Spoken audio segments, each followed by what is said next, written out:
నమస్తే రమగారు. నమస్తే జయ. రమగారు, మనము నవరాత్రులకు సంబంధించి ఒక్కొక్క రోజు అమ్మవారి అలంకరణ, ఆ రోజుకు సంబంధించిన విధి విధానాలు మాట్లాడుకుంటున్నాం. ఇంకా 4వ రోజులకు వచ్చేసాము.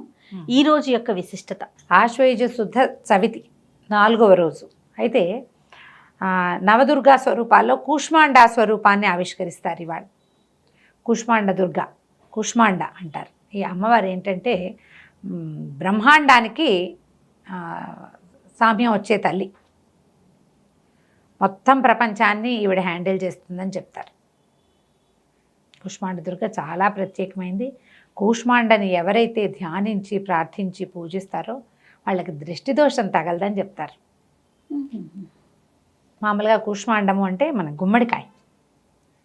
మొత్తం భూగోళానికి ప్రపంచం అంటే అది ఏమనాలంటే దాన్ని మన విరాట్ స్వరూపంగా అన్నమాట. చాలా ప్రత్యేకమైన స్వరూపం చెప్తారు. ఈవిని ప్రార్థించడము మనకి శ్రీశైలంలో అమ్మవారిని కూష్మాండ దుర్గా స్వరూపంలో వెలిస్తారు. మనకి ఇక్కడైతే కనకదుర్గ దేవాలయంలో, విజయవాడ ఇంద్రకీలాద్రి మీద వేయించేసి ఉన్న అమ్మవారి దేవాలయంలో అన్నపూర్ణ స్వరూపంతో చేయిస్తారు. 4వ రోజు అన్నపూర్ణ. అన్నపూర్ణాదేవి అనగానే ఆహార దేవత. అవును. ఎక్కడ అన్నదానం చేయబడుతుందో అక్కడ అన్నపూర్ణ ఉన్నట్లే.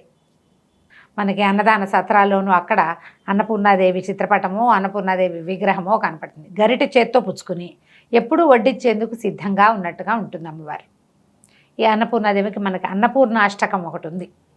8 శ్లోకాలతో కూడిన ఈ అన్నపూర్ణాష్టకాన్ని నిత్యము చదువుకునే వాళ్ళ ఇళ్లలో ఎక్కడ అన్నానికి లోపం ఉండదు. ఆమెను ఆశ్రయించిన వాళ్ళు, ఆమె కుటుంబీకులు వాళ్ళు ఎప్పుడు అన్నాసక్తులుగా, అన్నానికి నోచుకొని వాళ్ళుగా, అన్నం కుదరని వాళ్ళుగా ఉండరు. అది మనకి ఎట్లా చెప్తారంటే, మనం వంట చేసేటప్పుడు కూడా రుచి బాగా కుదరాలంటే అన్నపూర్ణను తలుచుకొని వంట చేసుకోవాలని. ఓహో.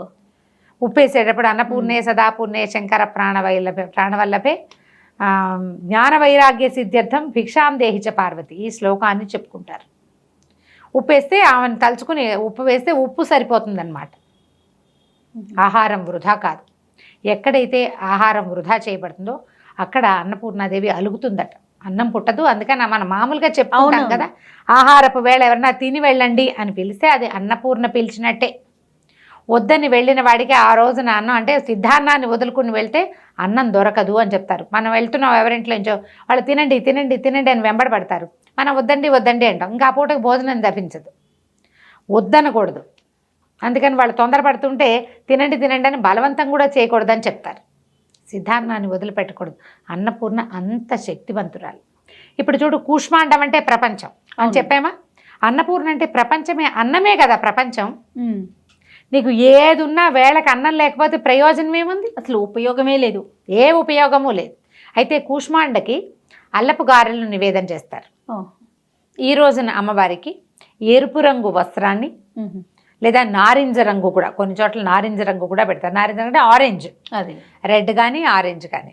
తర్వాత రవ్వ కేసరి పాయసము, ఈ రెండింటిని నివేదన చేస్తారు. అక్కడక్కడ అల్లపు గారెలు కూడా, అల్లం వేస్తారు గారెల్లో. అల్లపు గారెలు అనగానే మనం మినపగారెలే అని చెప్పుకోవాల్సి వస్తుంది. అవునవును. అల్లపు గారెలు కొన్ని చోట్ల నివేదనగా కనపడుతుంది. కానీ విజయవాడలో మనకి వాళ్ళు చెప్పిన ప్రకారం అయితే కనుక రవ్వ కేసరి పాయసము, ఈ రెండింటిని నివేదన చేస్తారు. ఈ అన్నపూర్ణాష్టకం నిత్యము చదువుకోండి. మనం ఈ రోజున చేసేటప్పుడు అన్నపూర్ణ అష్టోత్తర శతనామావళి లభిస్తుంది. దాంతో తెల్లని పువ్వులతోటి అమ్మవారికి అర్చన చేసుకోవచ్చు. మనం ఎవరికైనా ఇచ్చేటప్పుడు కూడా ఎరుపు కానీ ఆరెంజ్ కలర్ కానీ వస్త్రాలు, తర్వాత గాజులు కనుక మనం సమర్పిస్తే చాలా బాగుంటుంది. ఈ అన్నపూర్ణాదేవికి సంబంధించి ఒక విశేషమైన గాథ ఏం చెప్తారంటే, వ్యాస మహర్షి, ఏ వ్యాస మహర్షి? అష్టాదశ పురాణాలు రచించి మహాభారతాన్ని రచించిన వ్యాస మహర్షి కాశీలో నివసించడానికి వెళ్ళారు. శిష్యగణంతో సహా అన్నం లభించలేదట ఆయనకి. 3 తరాల పాటు కాశీలో భిక్ష కానీ విద్య కానీ మోక్షం కానీ లభించదు అని కాశీనగరాన్నే శపించబోయాడు.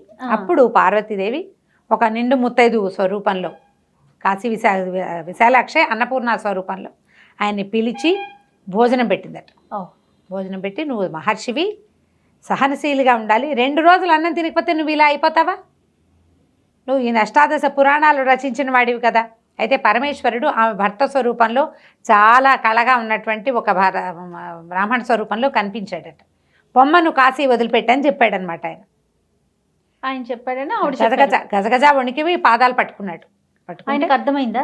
పట్టుకున్నాడు. పట్టుకుంటే ఆయన ఆవిడేమందంటే, నువ్వు గంగ విడిచి అవతలకు వెళ్ళిపో, నువ్వు కాశీలో నివసించకూడదు, భిక్షకి మాత్రమే రావాలి, నువ్వు పర్వదినాల్లో మాత్రమే నీకు దేవాలయ దర్శనం లభిస్తుందని చెప్పింది.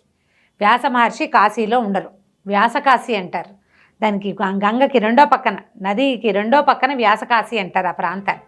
అక్కడ నివసించే వారి శిష్యగణంతో ఇప్పటికీ మణికర్ణికా ఘాట్లో ఆయన భిక్షకు వస్తారని మధ్యాహ్నం వేళ చెప్తారు ఒక మాట. పర్వదినాల్లో మాత్రమే కాశీ విశ్వేశ్వరుడి దర్శనం లభించేదని, అన్నం లభించకపోతే ఎవరైనా సరే ఇలా అయిపోతారు. అందుకని అన్నార్తులకి, ఆకున్న వాడికి అన్నం పెట్టినవాడు సాక్షాత్తు పరమేశ్వరుడి సాయుధ్యాన్ని పొందుతాడు. అన్నపూర్ణ వాడిని ఎప్పుడూ అనుగ్రహిస్తుంది. అందుకని ఎప్పుడు కూడా అన్నదానమే అన్నిటికంటే శ్రేష్టమైన దానం.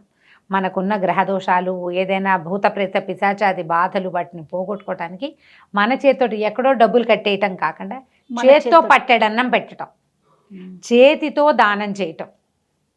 ఈ నియమాన్ని చాలా బాగా చాలా చోట్ల చెప్తారు. పెరుగన్నం, ఇంట్లో పిల్లలు అనారోగ్యంగా ఉంటే పెరుగన్నాన్ని దానం చేయండి. పెరుగన్నం చేసి చక్కగా పొట్లం కట్టి నడిచి వెళ్ళి రోడ్డు మీద ఎవరైనా అన్నం వేళకి చేయి చాచిన వాళ్ళకి చేతులు పెట్టండి. వాకిట్లోకి ఎవరైనా వస్తే వాళ్ళకు ఒక ముద్ద మజ్జిగన్నమైనా సరే పెడితే ఇంట్లో ఉన్న అనారోగ్యాలు అవి సమసిపోతాయి. అన్నపూర్ణాదేవి కరుణ మన మీద ఎప్పుడూ ఉంటుంది. అన్నం అంటే కేవలము అన్నం అనే కాదు, ఆహారం ఏదైనా సరే తిని వాడు ఆ పూట హాయిగా జీవించగలిగేది. అలాగే పక్షులకి ఆహారం ఇవ్వటం కూడా, జంతువులకి ఆహారం పెట్టడం, ఏదైనా సరే ఈ ఆహారాన్ని ఇచ్చే వాళ్ళకి అన్నపూర్ణాదేవి కటాక్షం ఎప్పుడూ లభిస్తుంది. వ్యాస మహర్షిని తలుచుకుంటే ఒకసారి ఇలాంటి సందర్భంలో మంచిది. ఈ రోజున అమ్మవారికి చేయవలసిన నివేదన ముందే చెప్పాం కదా. అవునండి. తెల్లటి రవ కేసరి పాయసము. ఈ కేసరిలో మిఠాయి రంగు వేసుకుంటారు కొంతమంది, రంగు వేయకపోయినా కూడా తెల్లటిదైనా పనికొస్తుంది. అమ్మవారికి ఇది నివేదన చేయటం, ఇంటికి వచ్చిన ముత్తైదువుగా ఎరుపు లేదా నారింజ రంగు వస్త్రాలను కానీ గాజులని కానీ, వస్త్రాలు గాజులు కూడా వాటిని సమర్పించి ఈ అన్నపూర్ణాదేవి పూజా విధానాన్ని పరిపూర్ణం చేసుకోండి.